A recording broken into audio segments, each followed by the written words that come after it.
अच्छा, जो इसके अलावा जो है हम सेल कल्चर को डिस्कस कर रहे थे, तो जो सेल कल्चर लैब है उसमें फर्दर जो हमने ख्याल रखना है ना, वो सेफ्टी का हमने ख्याल रखना होता है। ठीक है,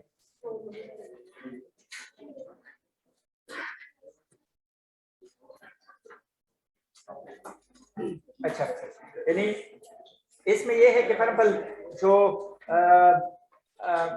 सेफ्टी के हवाले से अगर आप लोग देखते हैं ना कि लैब्स में इलेक्ट्रिकल या फायर हेजर्ड्स हो सकती है ना, तो इसके साथ साथ जो है खुसूसन जो सेल कल्चर लेबोरेटरी है ना, इधर जो है जिस तरह दूसरे हेजर्ड्स हैं उसमें ना, जिस तरह हम ह्यूमन या एनिमल सेल्स या टिश्यूज को हैंडल करते हैं ना, तो उसमें फॉर एग्जांपल जो टॉक्सिक केमिकल्स होते हैं या टॉक्सिन्स होते हैं, कोरेसिव एजेंट्स होते हैं, या म्यूटेजेनिक सॉल्वेंट्स होते हैं या रिएजेंट्स होते हैं, तो उसकी भी हम क्या करते हैं, सेफ्टी को इंश्योर करते हैं। ठीक है, कि अपने आप को सेफ रखें उससे ना, कि वो हमें क्या कर लें कि एग्जाम्पल अगर एक्सीडेंटल एक्सपोजर होता है ना, तो उससे हमें क्या हो सकता है, वो हमारे लिए हैजर्ड। हाँ, ठीक है, तो ये जो एक्सीडेंटल हैजर्ड्स हैं इससे हमने बचना है। और इसमें मोस्ट कॉमन जो हैजर्ड्स हैं उसमें आप लोग देखते हैं कि पंचर्स विद जो नीडल सिरिंजेस हैं उनसे पंचर होने का वो होता है, खतरा होता है ना। शार्प्स, जिस तरह फॉर एग्जाम्पल इवन आप लोगों से बीकर या फ्लास्क वगैरह की ट्यूब्स वगैरह टूटता है, तो उससे क्या होते हैं, जो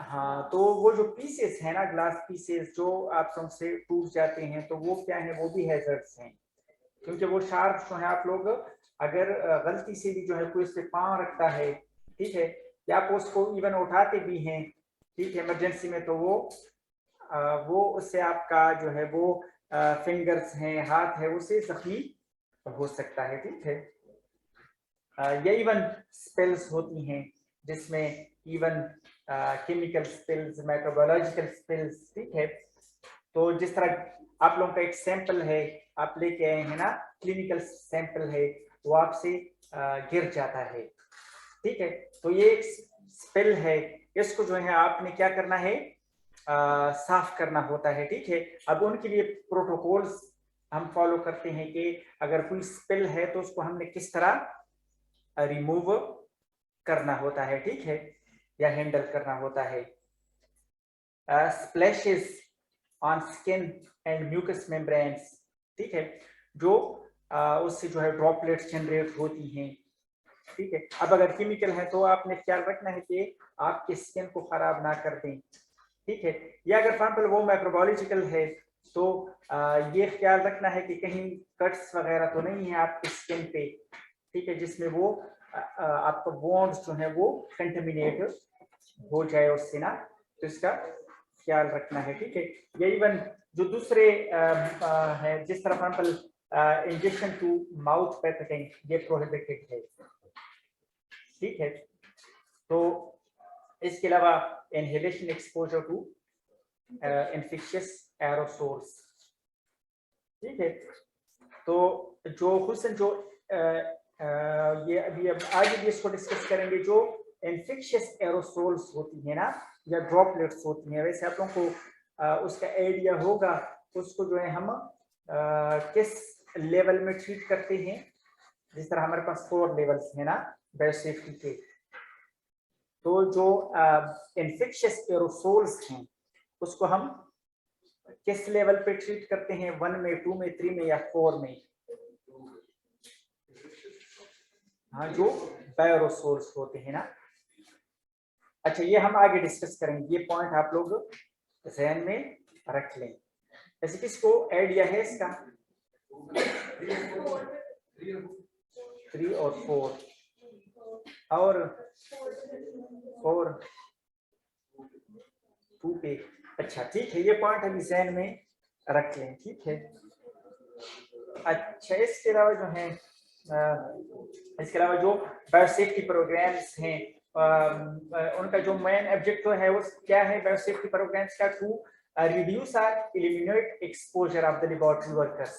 ठीक है कि लैब में जो भी आप लोग काम करते हैं ना, तो बायोहैज़र्ड को एक्सपोज होने के आप लोगों के जो है वो मिनिमम चांसेस हो। यानी आपने क्या करना है कि अपने अपने आप को भी बचाना है, अपने एनवायरनमेंट को भी बचाना है, इवन लैब एनवायरनमेंट को भी बचाना है, और बाहर जो एनवायरनमेंट है उसका भी जो है वो ख्याल प्रोटेक्ट करना है। ठीक है, ये तक तो जो है ये जो हमारे लैब्स हैं, ये तो इधर तो हम इतने जो है वो पैथोजेनिक ऑर्गेनिजम्स को हैंडल नहीं करते, लेकिन कुछ जो रिसर्च लैब्स हैं, ठीक है, या इवन जो हेल्थ फैसिलिटीज हैं जहाँ पे जिस तरह आप लोगों को पता है ये नेशनल टीबी कंट्रोल प्रोग्राम, ठीक है, नेशनल टीबी कंट्रोल प्रोग्राम वाले हुसैन जो टीबी के सैंपल्स हैं उनको प्रोसेस करते हैं ना, तो अब वो लैब वर्कर्स जो इस तरह के स्पेसिमेन को हैंडल करते हैं ना, तो वो ज़्यादा रिस्क पे होते हैं।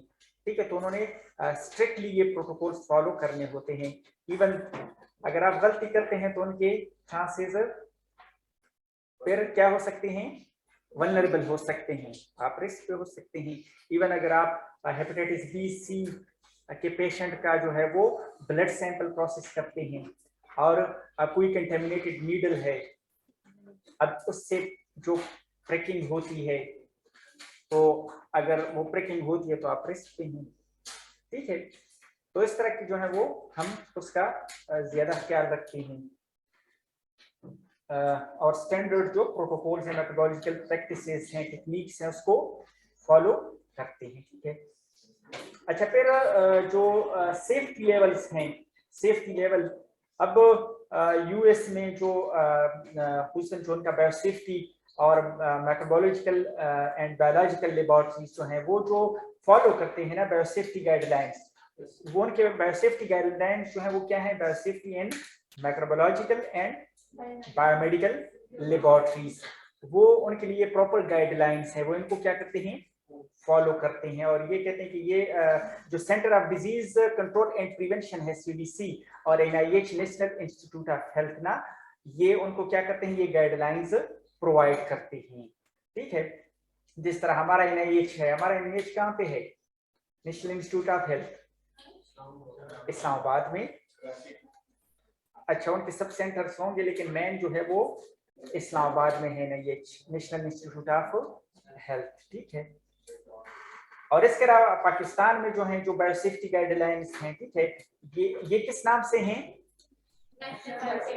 नेशनल बायोसेफ्टी गाइडलाइंस हैं, जो पाकिस्तान एनवायरमेंटल प्रोटेक्शन एजेंसी जो है वो क्या करते हैं, वो पब्लिश करते हैं, वो इसको प्रिपेयर करते हैं, और फर्दर जो मिनिस्ट्री ऑफ एनवायरमेंट है ये इसको पब्लिश करते हैं। ठीक है, इनके साइट पे अवेलेबल होता है, जो पाकिस्तान एनवायरमेंटल प्रोटेक्शन एजेंसी है ना, इनके साइट पे ये गाइडलाइंस अवेलेबल होती है। ठीक है,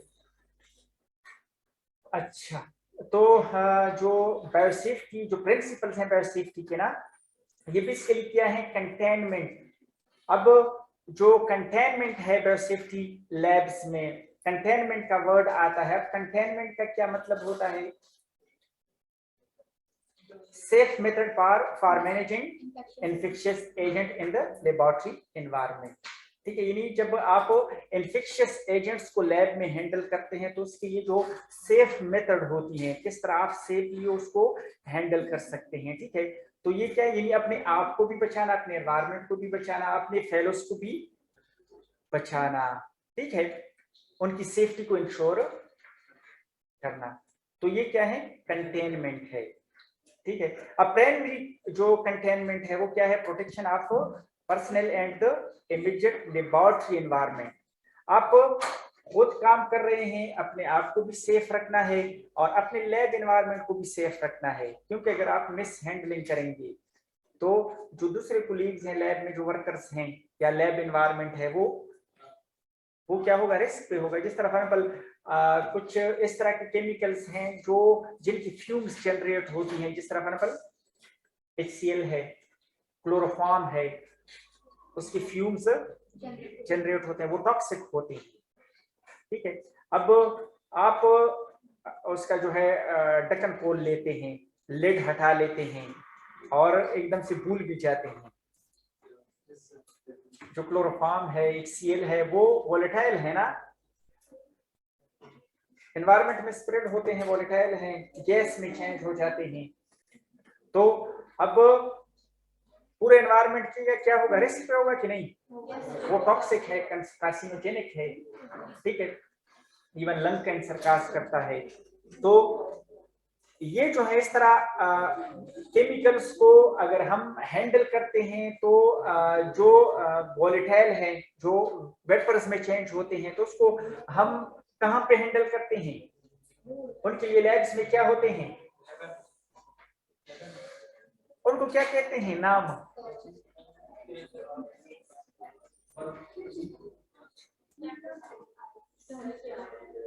फ्यूम हुड का नाम सुना है? फ्यूम हुड, हाँ, इनके लिए लैब्स में फ्यूम हुड होते हैं। जो फ्यूम जनरेट होते हैं ना, वो आप पे नहीं आते, बल्कि वो ऊपर उठ के ना सेफली बाहर जाते हैं। आप पे वो फ्यूम्स डायरेक्ट नहीं आती है, उनके लिए फ्यूम हुड होते हैं, ठीक है। तो इस तरह के जो है वो उनके लिए फिर प्रॉपर जो है वो जो फैसिलिटी अवेलेबल होता है, उसको उसी फैसिलिटी में हम क्या करते हैं, प्रोसेस करते हैं। ये मीन्स के प्राइमरी कंटेनमेंट क्या होता है ना, कि आपने अपने आप को भी बचाना है और लैब पर्सनल लैब एनवायरनमेंट को भी बचाना होता है, ये प्राइमरी कंटेनमेंट है। और सेकेंडरी कंटेनमेंट, लैब से बाहर का एनवायरनमेंट भी आपने सेफ रखना है, ठीक है। बाज़ औक़ात लैब्स में इस तरह होता है ना कि आप लोग फ्यूमिगेशन करते हैं, ठीक है। तो फ्यूमिगेशन में ये होता है कि उसमें आप लोग क्लोरोफॉर्म को यूज करते, फार्मेलिन को यूज करते हैं, और फार्मेलिन्स के जो फ्यूम्स हैं वो बड़े ही टॉक्सिक होते हैं, ठीक है। अब लैब तो आप बंद कर देते हैं, लेकिन उनकी फ्यूम्स बाहर भी जा सकते हैं। तो आपने इस तरह से जो है उधर फ्यूमिगेशन पेड़ करनी है कि वो फ्यूम्स जो हैं अगर बाहर कोई काम कर रहे हैं, उधर से पास हो रहे हैं, तो उनको जो है वो रिस्क पे ना हो, ठीक है। बाज़ औक़ात ये होता है, हमने लैब में इस तरह देखा हुआ है कि गलती से जो है उनको प्रोसीजर का पता नहीं होता कि किस तरह करते हैं जो है फ्यूमिगेशंस ना, तो फिर वो क्या होते हैं कि फ्यूम्स जो है वो दूसरे लैब्स जो है अटैच्ड में जो लैब होते हैं, उनको वर्कर्स को जो है वो क्या कर सकते हैं, रिस्क पे हो सकते हैं उन फ्यूम्स से, और वो फ्यूम्स क्या होते हैं, टॉक्सिक होते हैं, ठीक है। तो वो उनको तो जो प्राइमरी कंटेनमेंट है और सेकेंडरी कंटेनमेंट है, इसका जो है हमने ख्याल रखना है, यानी अपने आप को, अपने लैब एनवायरनमेंट को और बाहर का जो एनवायरनमेंट है उसको हमने प्रोटेक्ट करना है, ठीक है। तो इस वजह से ये जो बायोसेफ्टी, ये जो कंटेनमेंट है ना, इसमें हम 3 जो है फैक्टर्स जो है इसका ख्याल रखते हैं कि लैब प्रैक्टिसेस एंड टेक्निक्स ये प्रॉपर होने चाहिए, ठीक है। और सेकंड, सेफ्टी इक्विपमेंट आप लोगों के पास होनी चाहिए, क्योंकि अगर सेफ्टी इक्विपमेंट ना हो, जिस तरह आप पैथोजेनिक ऑर्गेनिज्म को हैंडल कर रहे हैं और आपके पास बायोसेफ्टी या हुड ही नहीं है, ठीक है, लिमिनर फ्लो हुड ही नहीं है, तो क्या होगा, रिस्क पे हैं आप। और डिजाइन फैसिलिटी, ये डिजाइन फैसिलिटी है जो आपका लैब है उसका डिजाइन क्या है। अगर जो रिस्क ग्रुप है, risk group 1 pathogen, risk group 2 pathogen, 3 pathogen, risk group 4 pathogen, अब ये जो रिस्क ग्रुप के पैथोजन है ना, इसको भी जो है हम क्या करते हैं कि जो लैब फैसिलिटी है इसके लिए उसकी डिजाइनिंग इंजीनियरिंग इस तरह होनी चाहिए। ये जो लैब डिजाइन है, लैब डिजाइनिंग कौन करता है, इंजीनियर करता है, ठीक है।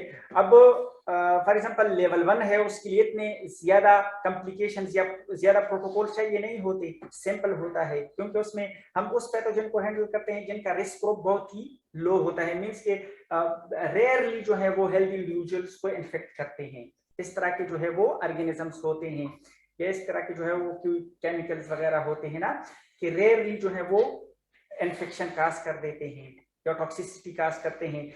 अब रिस्क ग्रुप 2 जो है वो फिर मॉडरेट होते हैं, वो काज करते हैं इन्फेक्शन, लेकिन वो बायोरिसोल जनरेट नहीं करते, ठीक है, यानी रिस्पिरेटरी ट्रैक के थ्रू वो स्प्रेड नहीं होते, ठीक है। अब अगर रिस्क ग्रुप 3 को हम हैंडल करते हैं, वो मोस्टली रिस्पिरेटरी इन्फेक्शंस में इन्वॉल्व होते हैं, जिस तरह माइकोबैक्टीरियम ट्यूबरकुलोसिस हो गया ना, तो अब इस तरह के जो है फिर आपके पास वो फैसिलिटी भी होनी चाहिए। अगर आप कहते हैं कि मैं माइकोबैक्टीरियम की सैंपल ला के अपने लैब में प्रोसेस कर रहा हूं, तो इधर हमारे पास कोई फैसिलिटी नहीं है, आप अपने आप को भी रिस्क पे डाल रहे हैं और लैब वर्कर को भी और इवन एनवायरनमेंट को भी रिस्क पे है। ठीक है, तो इस वजह से जो है आपके पास जो है ये फैसिलिटी होनी चाहिए, जिसमें लैब डिजाइन, फैसिलिटी डिजाइन किस तरह होना चाहिए, उनको वो उनके लिए वो इक्विपमेंट, ठीक है, होना चाहिए। और इसके अलावा बेस्ट लेबोरेटरी प्रैक्टिसेस ये जरूरी हैं, प्रॉपर प्रोटोकॉल। अच्छा, हमारे पास 4 बायोसेफ्टी लेवल है, लेवल 1, 2, 3 एंड 4, ये बायोसेफ्टी लेवल्स हैं। ठीक है, अच्छा, एक आप लोग ये डिफरेंशिएट कर लें कि एक बायोसेफ्टी लेवल्स हैं और इसके अलावा जो है हम बायोसेफ्टी कैबिनेट का भी कहते हैं। ठीक है, लेवल्स 4 हैं, 1, 2, 3 एंड 4। अब लेवल्स जो है इसमें आपकी जो है वो आपकी एसओपीज, आपकी लैब प्रैक्टिसेस, लैब की इक्विपमेंट्स और साथ में लैब डिजाइन, ये बायोसेफ्टी लेवल को जो है वो क्या करते हैं, इसमें इंक्लूड होते हैं, इनकी फॉर्मेशन करते हैं। और लेकिन जो बायोसेफ्टी हुड्स हैं वो फिर जो है वो जो इक्विपमेंट है जहाँ पे आप फॉर एग्जाम्पल सैंपल प्रोसेस कर रहे हैं, उसके सेफली उसके अंदर सेफ सैंपल प्रोसेस कर रहे हैं, वो फिर क्या है, हाँ कैबिनेट है, सेफ्टी हुड्स है ना। तो उसमें हमारे पास 3 टाइप्स हैं बायोसेफ्टी, जो लिमिनर फ्लो हुड है, क्लास 1, क्लास 2 और क्लास 3, ये 3 हैं वो हुड्स हैं। ये जो बायोसेफ्टी लेवल्स हैं ये पूरे लैब का डिजाइन है, तो ये 4 कैटेगरीज में डिवाइड हुए हैं और हर कैटेगरी में हम रिस्क ग्रुप, जिस तरह BSL-1 में हम रिस्क ग्रुप 1 को हैंडल करते हैं, BSL-2 में रिस्क ग्रुप 2 को हैंडल करते हैं, बायोसेफ्टी लेवल 3 में रिस्क ग्रुप 3 को और बायोसेफ्टी लेवल 4 में रिस्क ग्रुप 4 को। और ये जो बायोसेफ्टी लेवल 1 है, इवन आप लोग इसको ओपन बेंच भी कह सकते हैं, ओपन बेंच पे परफॉर्म कर सकते हैं क्योंकि इसमें रिस्क नहीं होता। ठीक है, लेकिन अगर आप लोग जिस तरह जो है ये बायोसेफ्टी लेवल 1 है ना, कहते हैं कि BSL-1 जो है ये बेसिक लेवल है प्रोटेक्शन का, मोस्ट कॉमन रिसर्च जो है आप लोग इसको यूज कर सकते हैं रिसर्च पे साइट पे भी या क्लिनिकल लेबोरेटरीज पे भी ना। और इधर जो है कहते हैं कि ये जो एजेंट है not known to cause disease in normal healthy humans. इन इधर अपन इकोलाई है, इकोलाई में फिर नॉन पैथोजेनिक स्ट्रेन्स भी हैं और पैथोजेनिक स्ट्रेन्स भी हैं इकोलाई में। ठीक है, इकोलाई के जो नॉन पैथोजेनिक वन स्ट्रेन्स हैं उसको हम हैंडल करते हैं लेवल 1 में, लेकिन अगर पैथोजेनिक है उसको फिर हम लेके जाते हैं लेवल 2 पे। ठीक है, क्योंकि इसमें एंटेरो टॉक्सिजेनिक भी है, एंटेरो इन्वेसिव भी है, एंटेरो हेमोरेजिक भी है। ठीक है, तो इसमें डिफरेंट स्पीशीज हैं इकोलाई में ना, तो उसको फिर हम लेवल 2 पे जाते हैं। लेकिन जो नॉर्मल हेल्दी इंडिविजुअल में वो इन्फेक्शन काज नहीं करते और इम्यूनो कंप्रोमाइज्ड इंडिविजुअल को टारगेट करते हैं या हिट करते हैं ना, तो इस तरह के जो है वो स्पेसिमेंस को या पैथोजेंस को या माइक्रोब्स को हम लेवल 1 में हैंडल करते हैं। ठीक है, इसके अलावा जो है फिर अगर इससे रिस्क ग्रुप उसका ज्यादा है, रिस्क ग्रुप 1 से 2 पे चले जाते हैं वो ऑर्गेनिजम्स या पैथोजेंस, तो उसको फिर हम लेवल 2 में करते हैं। अब लेवल 2 के जो है वो रिक्वायरमेंट्स क्या हैं? BSL-2 जो है कहते हैं कि is appropriate for moderate risk agent. ठीक है, यानी मॉडरेटली वो आपको इन्फेक्ट कर सकते हैं। ठीक है, यानी ह्यूमन डिजीज काज कर सकते हैं और वेरिंग सिविरिटीज उनकी होती हैं और ये इंजेक्शन के थ्रू या परक्यूटेनियस या म्यूकस मेम्ब्रेन्स के साथ फॉर इसकी अटैचमेंट होती है। परक्यूटेनियस मींस के आपके स्किन से भी हो सकते हैं। ठीक है, म्यूकस मेम्ब्रेन के साथ आपके हाथ कंटेमिनेटेड है, फिंगर्स कंटेमिनेटेड है, आप उसको म्यूकस मेम्ब्रेन के साथ आंखों के साथ रब करते हैं, मुंह या नाक के साथ रब करते हैं, तो ये क्या है, ये इस तरह जो है वो इंजेस्ट हो सकते हैं। ठीक है, म्यूकस मेम्ब्रेन को जाके उसके साथ अटैच होकर उधर उसके अंदर पेनिट्रेट कर सकते हैं। तो उधर इन्फेक्शन काज कर सकते हैं, या इवन उधर से जाके ब्लड बॉर्न इन्फेक्शन भी काज कर सकते हैं, ब्लड में भी चले जा सकते हैं ना। तो ये जो है, लेकिन इनमें ये है कि ये जो ऑर्गेनिजम्स है ना BSL-2 में जो इसको हम हैंडल करते हैं, ठीक है, तो ये जो है इस तरह के ऑर्गेनिजम्स के वो जो सैंपल है ना वो बायोरोसोल जनरेट ना करते हों, या वो जो है रिस्पिरेटरी ट्रैक के थ्रू वो ट्रांसफर ना होते हों, ठीक है। तो इस तरह के जो है फिर ऑर्गेनिजम्स को हम क्या करते हैं, लेवल 2 में करते हैं, ठीक है।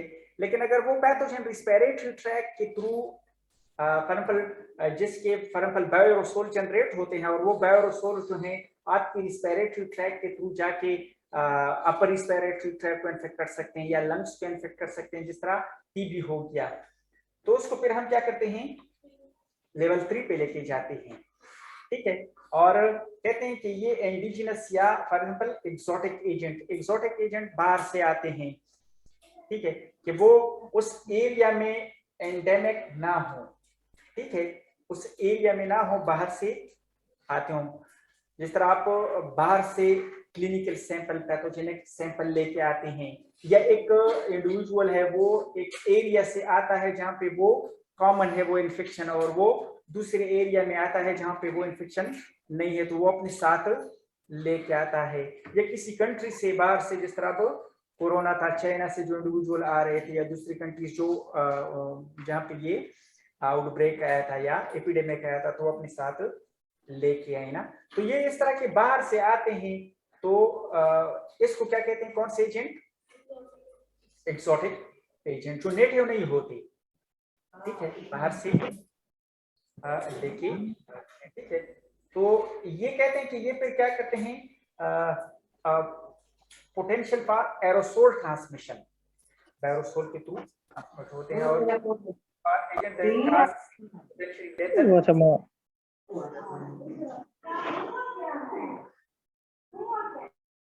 ये जो है फिर नहीं देखते कि हमारा माइक जो है वो ऑन है। तो इसकी एग्जांपल जो है वो क्या है, माइकोबैक्टीरियम ट्यूबरकुलोसिस है। और लास्ट वन जो है, लास्ट वन ये बायोसेफ्टी लेवल 4 है।